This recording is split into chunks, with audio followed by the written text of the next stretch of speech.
Hi, I'm Andrei Mincov, the founder of Trademark Factory, and in this video I'm going to share my thoughts about yet another trademarking screw-up.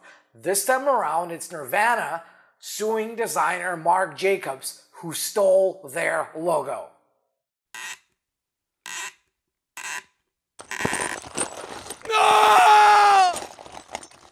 Alright, let me start by reading a few paragraphs from the article, and you can find the link in the description below. So Nirvana sues Marc Jacob, you jacked our famous smiley. Okay. Here's Nirvana. Here's what Marc Jacob did. Okay. Nirvana's famous smiley face design was stolen by clothing brand Marc Jacob. So says the band in a new lawsuit. The docs claim in November 2018, MJ announced the release of its bootleg Redux Grunge collection. Included in the collection were socks, shirts, and sweaters. The MJ line featured a squiggly yellow smiley face. Problem is, Nirvana has owned the trademark to a very similar smiley face design since 1992 and says bootleg Redux Grunge is a blatant ripoff of the design. The lawsuit also claims Nirvana is one of the founders of the grunge music scene, so even the Marc Jacob line name was hatched thanks to the band. Okay, so Marc Jacob didn't comment. Now that looks like a pretty clear-cut infringement case, but there are a few things that I wanted to draw to your attention. First of all, when they say they own a trademark, they own a common law trademark. They never bothered to trademark the logo, the iconic logo that they've owned since 1992. So Kurt Cobain designed this, and they registered copyright in the image. That's good.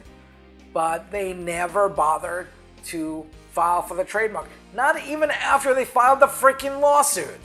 All right, this looks like a pretty clear-cut infringement case here, but what's fascinating is not that Marc Jacob stole Nirvana's design.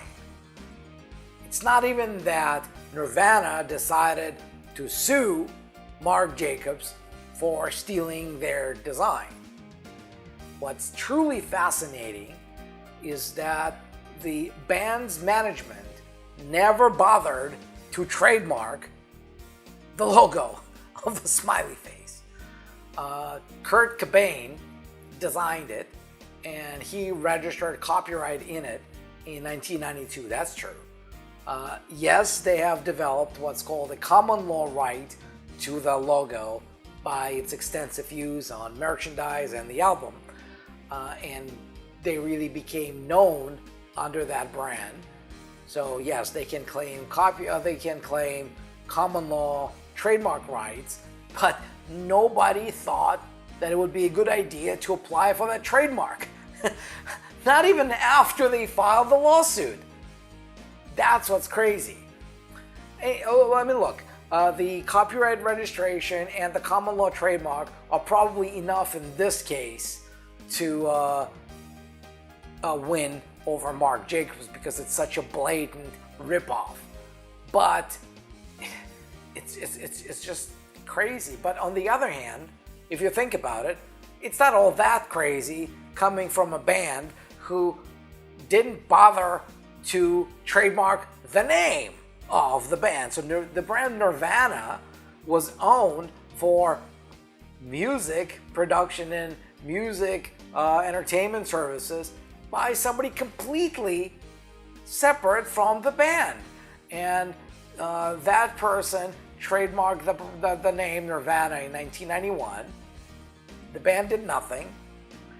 Then when that person's trademark lapsed for failure to file the statement of use on the 6th anniversary, that trademark died in 1997. Guess what Nirvana band did?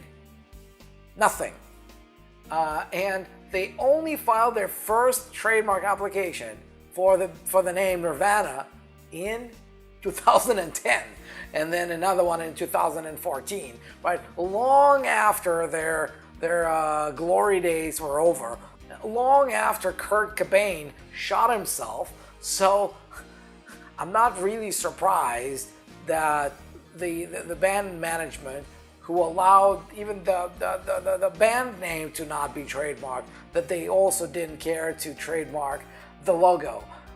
I mean, look, I don't expect musicians to know every single thing about the business of music, about trademarks, about intellectual property. That's what band management is for. So I'm not blaming the musicians. They are great musicians.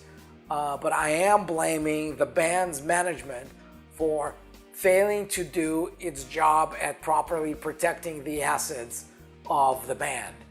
So we'll see if MJ pulls the line, if Marc Jacobs and Nirvana come to some terms whereby MJ will pay them a settlement, or even if this whole thing will actually be heard by the judge at some point.